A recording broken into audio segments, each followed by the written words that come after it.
kembali di debat publik ketiga Pilgub Jatim 2024.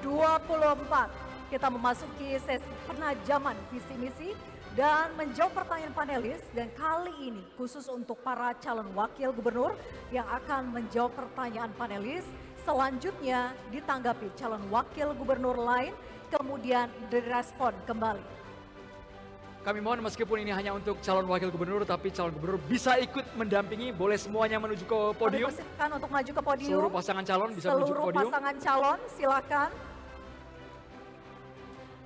Sekali lagi kami ucapkan terima kasih kepada hadirin sekalian yang menjaga situasi malam hari ini kondusif. Kita dengarkan secara seksama karena di segmen ini hanya untuk calon wakil gubernur. Kami mohon kepada calon wakil gubernur nomor urut 2 bisa mengambil subtema dan calon gubernur mengambil kode pertanyaan di fishbowl. Kami persilakan kepada calon wakil gubernur nomor urut 2 mengambil kode subtema dan calon gubernur untuk mengambil kode pertanyaan di fishbowl. Bisa diangkat bersamaan dan diperlihatkan ke kamera. Baik, kita rekam di kamera.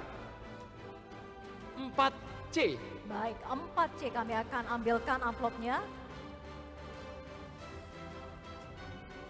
4C, Bapak Ibu hadirin sekalian masih tersegel.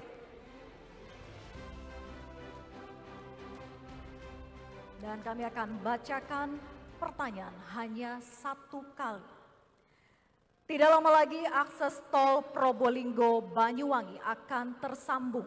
Begitu pula Probolinggo Lumajang, Jombang, Kediri, dan Gresik Tuban. Berdasarkan pengalaman sebelumnya, pembangunan tol baru belum sepenuhnya disertai dengan persiapan daerah untuk memanfaatkan secara maksimal dalam mendorong pertumbuhan ekonomi di daerah.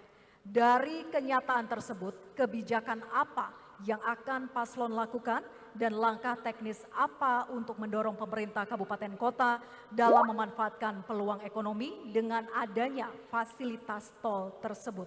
Waktu Anda menjawab 1 menit 30 detik dimulai ketika Anda berbicara. Baik, mohon izin kami mengawali dengan menyampaikan informasi yang kami dapatkan saat bertugas di pemerintah provinsi. Koreksi bahwa tol yang akan dibangun dari Probolinggo Banyuwangi untuk tahap ini akan diselesaikan sampai Besuki, bukan sampai Banyuwangi. Karena realitanya kita mengetahui bahwa ada tekanan finansial yang sangat kuat kepada perusahaan-perusahaan konsesi jalan tol. Namun demikian, ini bukan kabar yang sepenuhnya menyedihkan bagi masyarakat karena dari Besuki ini artinya exit tol tersebut bisa mengakses langsung ke Bondowoso di selatan, terus ke Jember, jaraknya sudah dekat, atau terus ke arah Situbondo dan Asem Bagus. Dalam pertemuan saya dengan segenap pelaku UMKM yang ada di Bondowoso, mereka sudah sangat berminat untuk mengembangkan misalnya arak-arak, wisata yang ada di dekat exit tol Besuki. Oleh karena itu tentunya keberadaan tol seperti sebagaimana dialami Madiun dan Nganjuk, exit tol itu justru membuka ruang untuk industri padat karya berkembang. Jadi pembangunan tol sebenarnya menciptakan peluang baru. Tinggal bagaimana kita kemudian bisa memberikan transisi yang memadai. Adapun untuk Gresik ke Tuban dan Probolinggo Lumajang, izinkan kami sampaikan pada kesempatan ini, justru Probolinggo Lumajang karena kami berdasarkan pengalaman mengelola tol di tingkat pusat, tahu bahwa akan makan waktu, maka yang kita fokuskan adalah pelebaran jalan nasional Probolinggo Lumajang. Waktunya habis. Selanjutnya kami persilakan kepada calon wakil gubernur nomor urut 1 untuk menanggapi jawaban calon wakil gubernur nomor urut 2. Maksud kami calon wakil gubernur nomor urut 3 untuk menanggapi jawaban dari calon wakil gubernur nomor urut 2. Waktu 1 menit dimulai saat berbicara. Ya, terima kasih. Saya kira pembangunan itu adalah sebuah keniscayaan. Tapi problemnya adalah bagaimana masyarakat lokal merespon itu dengan baik. Dan itu tergantung dari kehadiran pemerintah. Andaikan saja di setiap rest area itu harus dimunculkan produk-produk lokal, ini akan pasti membantu kepada masyarakat lokal agar bisa tumbuh kembang dan sebagainya. Ini yang menjadi fokus kepada kita semuanya. Problemnya adalah banyak sekali barang-barang angkutan barang itu tidak bisa terangkut dengan baik melalui jalan tol karena mereka tidak mampu untuk membayar akses tol tersebut.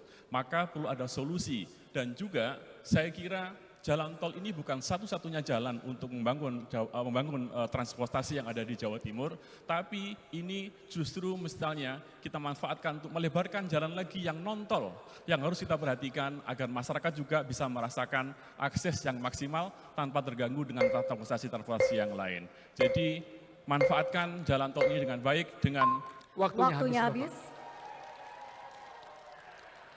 Berikutnya kami persilakan calon wakil gubernur nomor urut 1 untuk menanggapi. Waktu Anda 1 menit dimulai ketika Anda berbicara. Kami pasangan Lulu Lukman ingin memastikan bahwa seluruh tol yang melintasi Jawa Timur harus ada pintu tol di setiap kabupaten. Saat ini ada beberapa kabupaten yang belum memiliki pintu tol, misalnya di Magetan. Kami ingin ke depan seluruh kabupaten yang ada di Jawa Timur yang dilintasi oleh tol harus ada pintu tolnya. Dengan demikian di setiap pintu tol itu bisa menjadi kawasan untuk pertumbuhan ekonomi dengan menghadirkan produk unggulan kabupaten di masing-masing kabupaten yang ada di Jawa Timur yang dilintasi oleh tol. Karena dengan begitu maka banyak sekali manfaat yang bisa didapatkan oleh masyarakat untuk pengembangan ekonomi, menjual produk-produk yang dihasilkan dari masing-masing kabupaten, tentu dengan berbagai macam produk-produk yang dihasilkan di masing-masing kabupaten unggulan tersebut. Terima kasih. Assalamualaikum warahmatullahi wabarakatuh. Masih ada sedikit waktu. Cukup? Baik, waktu habis. Selanjutnya kesempatan untuk calon wakil gubernur nomor urut 2 untuk merespon tanggapan dari Cawagup nomor 1 dan 3. Terima kasih pada Gus Han, kita sepemikiran. Itu juga yang mendasari kenapa kami fokus untuk pelebaran tol Probolinggo-Lumajang. Saya ulangi, Jalan Nasional Probolinggo-Lumajang, sehingga pada kesempatan kami bertemu dengan supir-supir angkutan barang, mereka sangat berbahagia karena sekarang waktu tempuhnya jadi jauh lebih singkat dari Lumajang menuju Kelakah menuju ke Leces. Dan ini adalah bukti bahwa memang fokus pembangunan kita tidak melulu tol. Dan ingat menurut Undang-Undang Jalan, tol itu adalah jalan alternatif. Harus ada jalan nasionalnya di sana. Oleh karena itu, sebagaimana disampaikan tadi, bahwa dampak ekonomi kepada mereka yang biasa dilalui ini bisa dimitigasi. Silakan sekarang pergi ke rest area. Bukan nama-nama franchise internasional kok yang mendominasi, tapi ada nasi pecel, saya waktu itu juga makan bakso yang semuanya adalah merek-merek lokal. Karena sudah jadi arahan dari Presiden waktu itu bahwa harus mengangkat ekonomi lokal. Terima kasih. Waktunya habis. Baik. Berikutnya kami persilakan calon wakil gubernur nomor urut 3 untuk mengambil kode subtema dan calon gubernur untuk mengambil kode pertanyaan di fishbowl yang sudah kami sediakan. Kami persilakan. Calon wakil gubernur mengambil subtema, sementara calon gubernur mengambil kode pertanyaan. Mohon ditunjukkan ke kamera dan juga disebutkan. Yang keluar angka dan hurufnya sambil kami zoom di kamera. Huruf B. 7B. Betul Ibu ya, 7B. 7B. Kami akan ambilkan amplop pertanyaan sesuai dengan kode subtema dan juga kode pertanyaan yang sudah dipilih. Ini merupakan amplop 7B yang masih tersegel Bapak Ibu dan juga hadirin. Kami akan langsung buka, ini ditujukan untuk calon wakil gubernur nomor urut 3. Saya akan membacakan pertanyaan hanya 1 kali. Untuk menciptakan industri pertambangan yang berkelanjutan, Jawa Timur seharusnya mengadopsi teknik dan praktik inovatif untuk mengurangi dampak lingkungan dari kegiatan ekstraksi. Banyak operasi pertambangan terutama berskala kecil dan menengah tidak memiliki sumber daya untuk melakukan perbaikan tersebut. Pertanyaannya untuk calon wakil gubernur nomor urut 3, bagaimana pandangan Bapak terhadap upaya adopsi teknologi dan praktik pertambangan yang berkelanjutan pada bisnis pertambangan Jawa Timur, khususnya yang berskala kecil dan menengah, serta langkah teknis apa yang mendukung kebijakan tersebut? Waktu menjawab 1 menit 30 detik dimulai saat berbicara. Silakan. Ya, terima kasih. Problem masalah pertambangan ini kompleks dan biasanya berawal dari sebuah regulasi yang ambigu antara kepentingan masyarakat atau kepentingan investor. Dan ini yang menjadi problem ketika investor lebih mendekati kepada para penguasa, sehingga ketika membuat keputusan, mengeluarkan izin, akhirnya mereka tidak mengeluarkan izin secara maksimal atau secara sesuai dengan prosedural, tapi lebih pada mengedepankan kedekatan kepada para investor tersebut. Dan yang berikutnya, maka ketika membuat sebuah aturan itu memastikan bahwa alat-alat yang digunakan, teknologi yang digunakan itu pasti harus ramah lingkungan. Karena biasanya pertambangan itu akan meninggalkan bekas yang akan menjadi residu, yang akan menjadi problem di kemudian hari.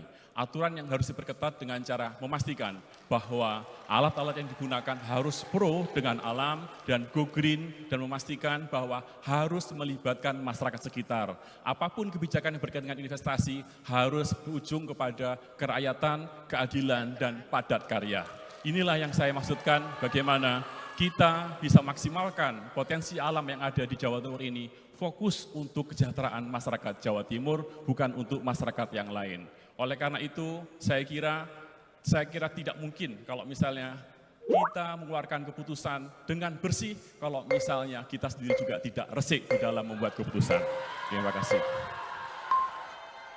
Baik, waktu habis. Berikutnya kami persilakan kepada calon wakil gubernur nomor urut 2 untuk menanggapi jawaban calon wakil gubernur nomor urut 3. Waktu Anda 1 menit dimulai ketika berbicara.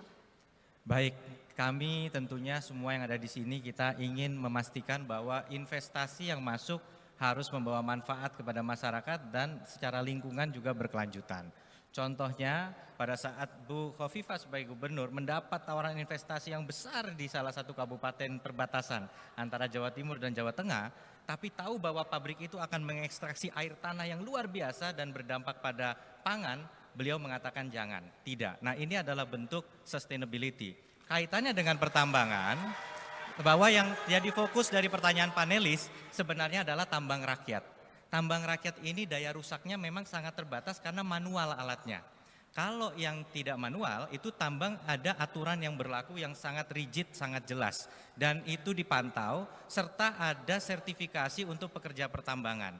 Ada jaminan reklamasi yang harus diikuti dan kalau dia tidak melaksanakan reklamasi, hukumannya juga ada, sanksi pidananya juga ada. Waktu Waktunya habis. habis. Selanjutnya kami persilakan kepada calon wakil gubernur nomor urut 1 untuk menanggapi jawaban calon gubernur nomor urut 3. Waktu 1 menit dimulai saat berbicara, silakan. Baik, terima kasih. Pertama, kami ingin memastikan bahwa di Jawa Timur ini terkait sektor pertambangan harus menggunakan prinsip yang disebut sebagai good mining practices. Itu yang pertama adalah mengembalikan area pasca tambang ke fungsi asalnya, yaitu reboisasi, konservasi, dan seterusnya. Kemudian yang kedua, edukasi bahaya penggunaan bahan kimia. Kemudian yang tiga, penggunaan kendaraan dan alat-alat pertambangan dengan menggunakan energi baru dan terbarukan. Kami juga berkomitmen sesuai dengan Undang-Undang HKBD nomor 1 tahun 2022, ada mandat option pajak MBLB, mineral bukan logam dan batuan, dan Perda nomor 8 tahun 2023 di pasal 49 menetapkan tarif option pajak MBLB 25%. Kami pasangan Lulu Lukman berkomitmen 100% dana yang didapat dari option pajak MBLB akan dialokasikan untuk konservasi lingkungan. Waktunya habis. Berikutnya kami persilakan kepada calon wakil gubernur nomor urut 3 untuk merespon tanggapan calon wakil gubernur nomor urut 2 dan 1. Waktu Anda 1 menit dimulai ketika berbicara. Silakan. Andaikan saja aturan itu betul-betul ditetapkan dan ditaati oleh pimpinan dan juga masyarakat dan juga aparat yang ada, tidak akan ada kasus penggalian liar yang ada di Lumajang ataupun di daerah yang lain. Ini adalah problem yang harus kita selesaikan semuanya dan harus kita akui bahwa problem itu tidak akan muncul tanpa ada ketegasan dan tanpa ada kebersihan siapa yang memimpin dan siapa yang mengeluarkan regulasi tersebut. Masalah ini pasti kompleks memang, karena memang berkaitan dan berkelindan di dalamnya uang yang besar. Maka saya kira siapapun bisa saja tergoda dengan permasalahan-permasalahan galian ini, karena memang betul-betul seksi untuk keuangan dan mencari peluang-peluang keuangan untuk kepentingan-kepentingan politik atau kepentingan-kepentingan yang lainnya. Oleh karena itu, Ayo kita bersama-sama, apapun aturan yang ada, nggak akan bisa kita jalankan tanpa kita dasari dengan hati yang resik dan tujuan yang bersih untuk kita semuanya. Waktu Waktu habis. Selanjutnya kami mohon kepada calon wakil gubernur nomor urut 1 untuk bisa menuju ke meja fishbowl untuk mengambil subtema dan Silakan. juga calon gubernur mengambil kode pertanyaan. Kami persilakan kepada calon wakil gubernur nomor urut 1 mengambil kode subtema dan calon gubernur mengambil kode pertanyaan. Sambil diangkat secara bersamaan ditujukan ke kamera. Sambil kita lihat di kamera yang muncul kodenya 7C. Sorry, 1C. Baik, 1C ya, kami akan Bapak ya. ambilkan amplopnya sesuai kode subtema dan juga kode pertanyaan, yaitu 1C. Masih tersegel Bapak Ibu hadirin, terjamin kerahasiaannya, pertanyaan hanya akan dibacakan 1 kali, mohon untuk disimak. Transportasi publik tidak saja persoalan mobilitas massa, melainkan juga mencerminkan keadaban publik yang bermartabat.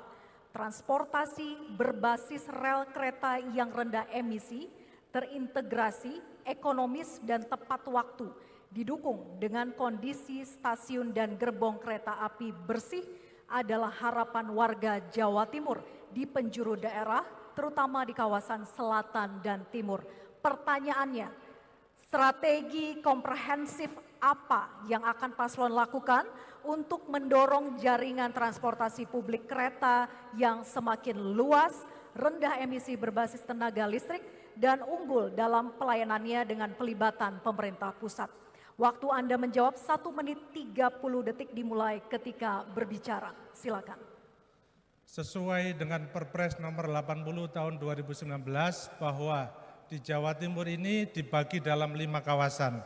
Ada Selingkar Wilis, ada BTS, Bromo, Tengger, dan Semeru, kemudian Selingkar Ijen, kemudian Gerbang Kertasusila Plus, dan Madura Kepulauan. Maka kami tentu berkomitmen untuk mengembangkan transportasi sesuai dengan area-area yang sudah ditentukan oleh Perpres tersebut. Kami ingin konsentrasi untuk salah satunya misalnya di Madura. Kami ingin hadirkan KRL, kereta listrik dari Bangkalan sampai Sumeneb, agar supaya pertumbuhan ekonomi di Provinsi Madura bisa cepat terwujud. Kemudian tentu saja kami juga akan menggunakan skema yang sama tentu dengan moda transportasi yang sesuai dengan area masing-masing. Ada yang di area pegunungan, ada yang di area pesisir, dan ada yang di area kawasan industri. Kemudian yang di Selingkar Ijen itu tentu menggunakan roda transportasi yang sesuai dengan areanya masing-masing, dan kami komitmen untuk menggunakan moda transportasi yang ramah lingkungan. KRL ini kami pilih untuk di Madura, kenapa? Karena yang pertama murah harganya, kemudian yang kedua bisa menjadi jalan bagi pertumbuhan ekonomi, dan yang ketiga melalui kereta listrik ini adalah ramah lingkungan. Terima kasih. Baik, waktu habis.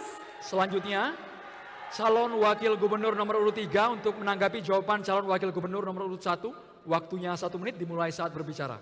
Iya, terima kasih. Saya ingin menambahi bahwa transportasi yang akan maksimal ketika ada integrasi di antar berbagai moda. Jadi orang pengen naik kendaraan umum, tapi begitu stuck di satu titik tertentu, mereka akan bingung mau menaik apa lagi. Maka dipastikan setiap moda transportasi ini harus dalam satu koordinasi tanpa menghilangkan peran dari masyarakat pemilik trayek tersebut.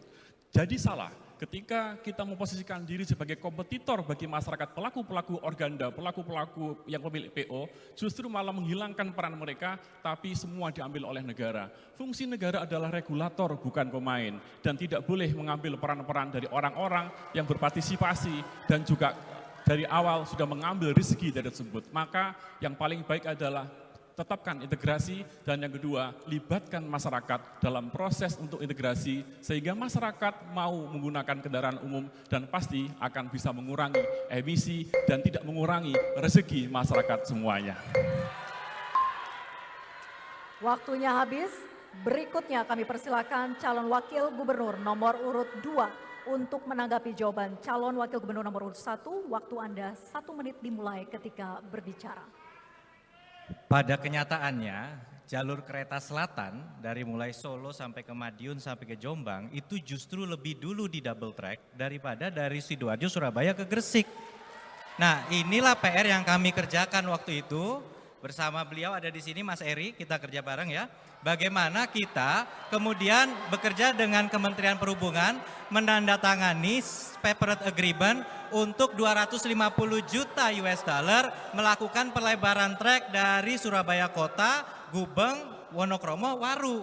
Jadi ini yang nyata sudah dikerjakan. Termasuk ide untuk membangun kereta di Madura, kami sudah bekerja sama dengan Kementerian Perhubungan merintis studi kelayakannya. Karena semua step by step dan justru kami sudah mengambil langkah mengatakan dan bersurat kepada Kementerian Perhubungan bahwa Pak Menteri Perhubungan prioritas kami berikutnya adalah kereta di Madura. Ini nyata, formal dan sudah ditandatangani. Terima kasih.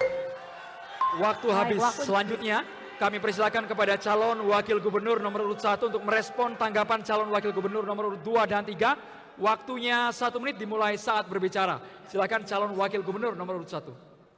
Ya, tentu kami menghormati dua sahabat saya, Gusdan dan Mas Emil, dan kami fokus pada komitmen kami terhadap masyarakat Madura. Kenapa? Karena yang pertama kita tahu bahwa kemiskinan di Jawa Timur ini paling tinggi adalah tersebar di kabupaten-kabupaten yang ada di Madura. Karena itu kami sungguh-sungguh dengan tekad yang kuat, komitmen yang tinggi, Madura harus cepat kita entaskan dari kemiskinan. Salah satu jalannya adalah menghadirkan transportasi yang murah, mudah, sekaligus bisa diakses oleh siapapun, dan transportasi ini transportasi massal. Karena itu kereta listrik ini adalah jawaban agar cepat terwujud percepatan pembangunan ekonomi di kawasan Madura Kepulauan. Terima kasih. Masih ada waktu jika ingin dimanfaatkan. Cukup? Sudah cukup? Baik, cukup. Selanjutnya kita berikan apresiasi kepada para calon wakil gubernur yang telah menjawab pertanyaan dari panelis. Hadirin. Hadirin sekalian, di segmen berikutnya kami pastikan akan lebih menarik. Akan ada pertanyaan dari panelis yang harus dijawab oleh seluruh pasangan calon. Debat publik ketiga Pilgub Jatim 2024 akan segera kembali sesaat lagi pemirsa.